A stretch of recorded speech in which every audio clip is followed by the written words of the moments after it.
Source. The question of if it is complete in consciousness has rummaged through the minds of many, and that includes myself. And if it is complete, why do we have to experience that which is disresonance? Let us remember that there are many aspects which make up Source, infinite.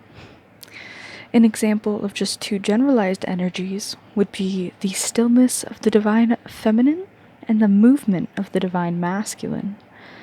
They are both completely opposing one another, and yet they can also create a harmonious balance, which is called the middle way, or the Christ in specific religions. It is not that one aspect is wrong for being in its vibrational nature. It is completely natural for it to experience whatever it is meant to experience. It is rather the helpful nature of these opposing forces that actually propel us forward, and with the knowledge that the source has created these polarizations, it also allows us to recall just how vast the true oneness, which is spoken of, truly is.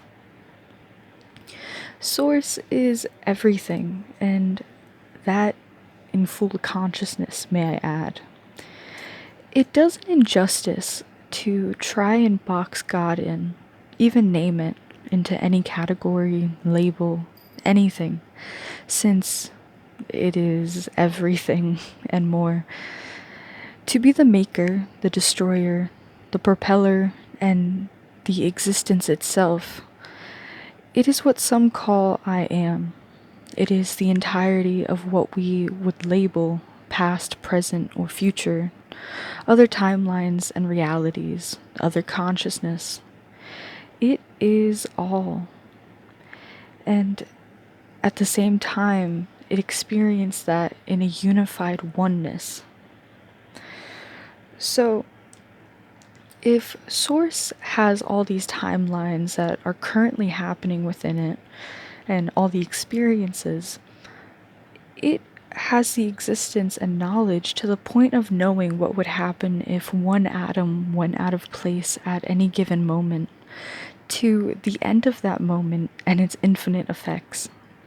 So, if consciousness is conscious of everything, why would it intend us to experience the agony that we do, the pain and suffering of living out of alignment, especially when there's the option to live in direct alignment to Source's highest outcome in every breath?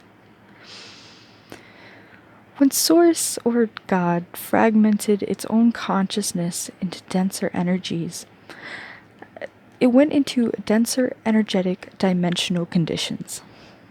It now experiences parts of its consciousness through moments in time, not as a unity anymore. Each creation that it has an intended purpose in its incarnation that it wanted to experience. And on top of that, just as Source has free will in its largest bit, these fragments, also needing room to grow, were given free will. What God, or Source, has is what the smaller fragments have. Everything the smaller bits have, how should I say this? Everything that God has is all that the smaller parts have. This is due to the fact that we are not separate from what is God. Instead, we are experiencing God on a microcosm of what the macrocosm of God is. We are God in a denser consciousness. Our greater source intention being to bring down highest source consciousness into the micro expressions of source was to unite the vibrational frequency of the unique smaller expressions to the whole at large. When experiencing in this denser and projected conscious form, it allowed us to play these vibrations out physically. And so, to unify these smaller parts cannot be apart from the larger parts. They were never apart, but through vibration, they saw they were. It is when one embodies and lives out of what they truly desire that they radiate and express God's light. God's intended microcosmic activity. A small note to add is it is not a singular expression that only shows off one part to the world and that is God's truth. No, rather, instead, being in harmony with Source is able to express all parts of Source in any specific expression. When a person sings or an expression sings, breathes, dances, writes, drinks, moves in the direction of their desires, anything that a being does which allows for the flow of Source to flow unrestricted throughout itself is true Source expression. We do not have to physically become a tree to vibrationally connect and within vibrate at what a tree vibrates at. Sometimes it is actually in God's will not to physically express something. For this, think about the idea of having to physically embody every single thing you could imagine at once with only your tiny consciousness. To have to be conscious of a coin, your dog, your left toenail, the air around you, the mailbox, and the atoms which make up the road, your child, and the rest of existence all under your control, your consciousness. I bet you forgot the second thing I mentioned. Point given, it would be a disaster. That's the point of Source. Source has the perspective and room to do such a thing. You, on the other hand, were made to focus your fragmented conscious attention on specific parts to then embody particular and unique expressions. This is where the loop of having everything within starts and only physically seeing the expression of a small portion leads. Like I've said, even in a breath, we can exude unity, the vibration of being one with everything, while honoring the unique expression which wishes to be expressed in any given moment. With free will, Source was able to choose that which opposed.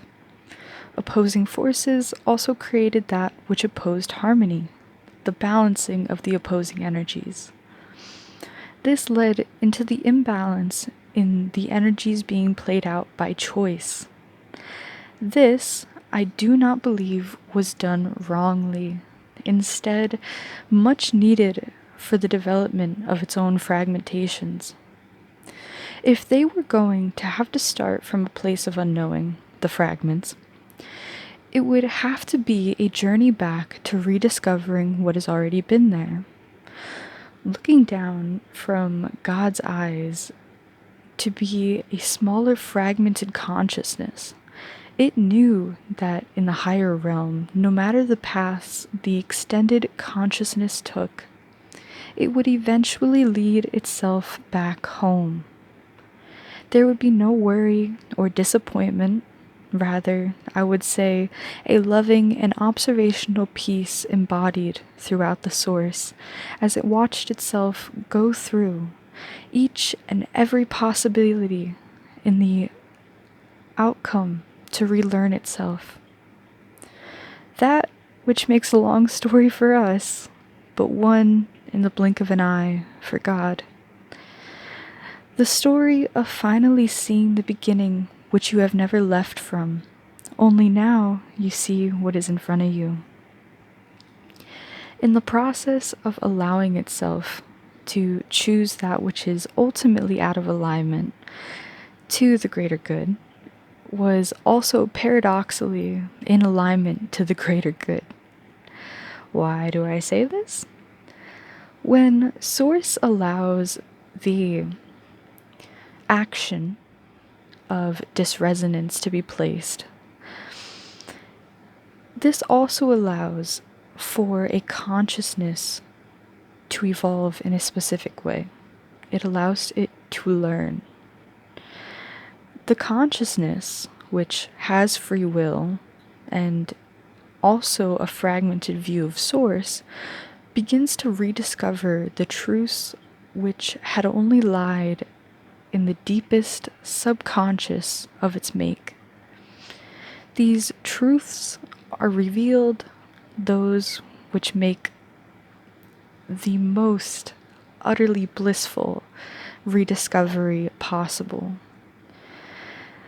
They are the most helpful and given in time when a person is ready consciously to experience these, even subconsciously, may I add. Imagine infinite timelines, ones that only a tiny, minuscule thing differentiates that which you already experience, and that, should I say, and those which do not even resemble that which slightly look like what you already exist in. All which I had mentioned were intentionally meant to be made, experienced, and loved as a part of an infinite Source. In this process, vibrations evolved and transmuted the physical. No matter the timeline, it gained information from the quantum field it is forever connected to. The physical carries information. That's it. A reflection of previous vibration and a continuous mirror for what we present before it, to be experienced, not to be seen as truth, but to experience it and decipher on your own with discernment. Living through that which is not harmonious allows for the information to be passed along and shared to the rest of the unconscious parts of the universe. It has then learned why that part is not helpful to experience anymore. No longer is it subconscious and instead has been brought to the light or the consciousness.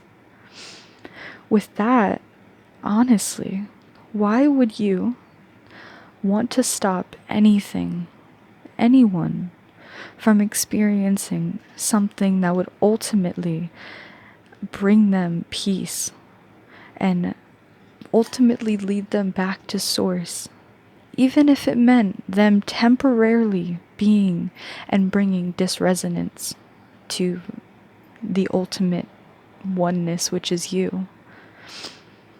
From Source perspective, this fragmentation is no more separated from you or God than it is from itself. It has only gone separate from itself.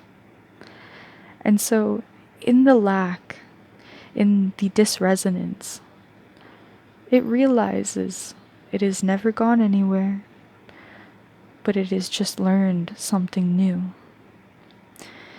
And as it turns back to the truth which it originates from, it learns and is able to pass along this information for those generations and lifetimes and timelines that already exist. In the consciousness of the Most High, it is absolutely and necessary to live and learn through the experience of disresonance. An intention not to remember our truth back in Source was made, and yet forever do we have that bit within us, that God DNA, which will always lead us back on the journey of conscious exposure. I find conscious exposure to be a beautiful way of explaining this topic that we are discussing today. The words fully encompass what I mean when I explain our path. We expose ourselves to vibrations at play in every circumstance.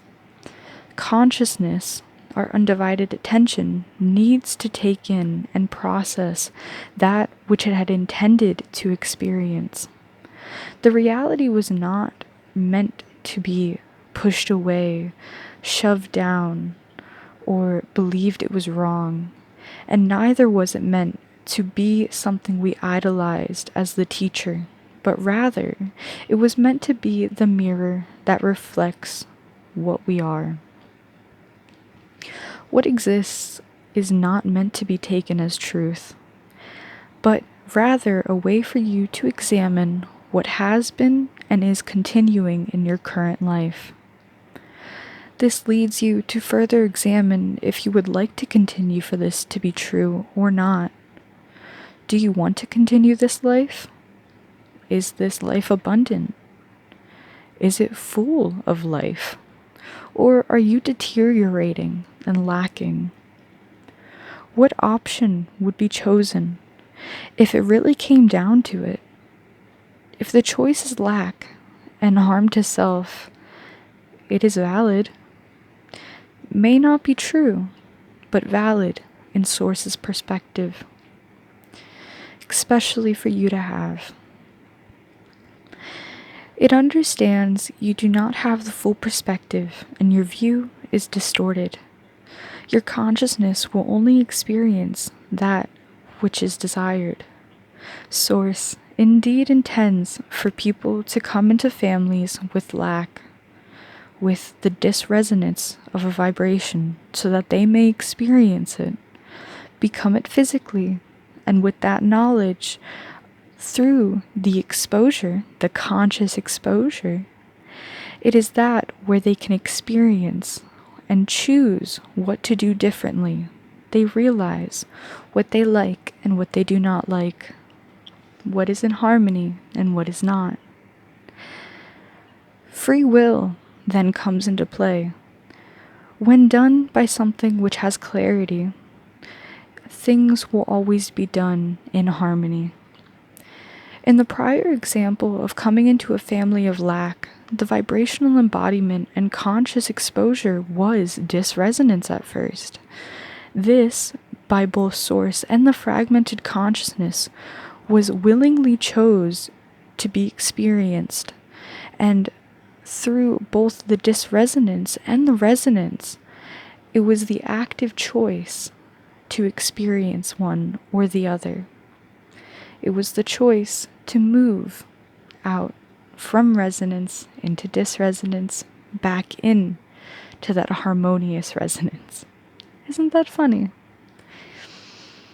So, in the play of Source, no matter the timeline, if the presence of disresonance is there, it wishes to be experienced by Source and the fragments to be played out physically, so it can be brought to consciousness. If it is there vibrationally, it will be there to be physical. This is Source's wish as it explores what it already knows. That which already exists vibrationally, like I've said, already appears physically and to be experienced in infinite ways. And let's be honest, who knows, even infinite dimensions. This is why I would say there is no need to rush and no need to fight. There is no need to pick a side when you realize they were all fighting for the same thing. What is happening is true, that it teaches us something very valuable, but it is not in looking to the external that we find the answers that we seek, but rather within our own beings that radiate and whisper the memories long forgotten by our fellow comrades. That within reminds us of the infinite Source playing itself out within the cosmic expression of oneness. It is our journey through the harsh waters that lead us to realizing instead we intend and desire calm waters. Ones that do not tear us down or separate us lost at sea. Rather, water that holds us lovingly and respects our wishes, hears us, and brings harmony to its oneness. Our internal guidance system will always lead us back home, but why rush when we can learn so much more about ourselves through taking our time? As we learn what is well for ourselves, we know what is well within Source, and what it looks like to vibrationally balance the energies that are at play. It is the excess or lack in one area or another that throws something off. Nothing is inherently evil, rather just out of divine balance or harmony. Remember, we have eternity to recall what was forgotten, so let us remember with each and every moment by doing our best, by being conscious of that which is. No matter the choice of the path that you choose, take your time. There will always be contrast, but it is the opposing force that propels you into motion, growth, and transformation. Embrace that feeling and its physical reflection in reality. Take delicate care in your journey of being conscious. Soon you'll see that you are not what you experience, but rather the observer, and in the highest perspective, the creator of all that is. So now, take your place as the co-creator in this world, meant to experience and play it out to its fullest. You are always working, consciously, this includes subconsciously, to some outcome. Allow yourself to be, question, and seek what truly brings peace on every level. Be unconditionally present with whatever shows itself. Be unjudgmental and instead unconditionally conscious.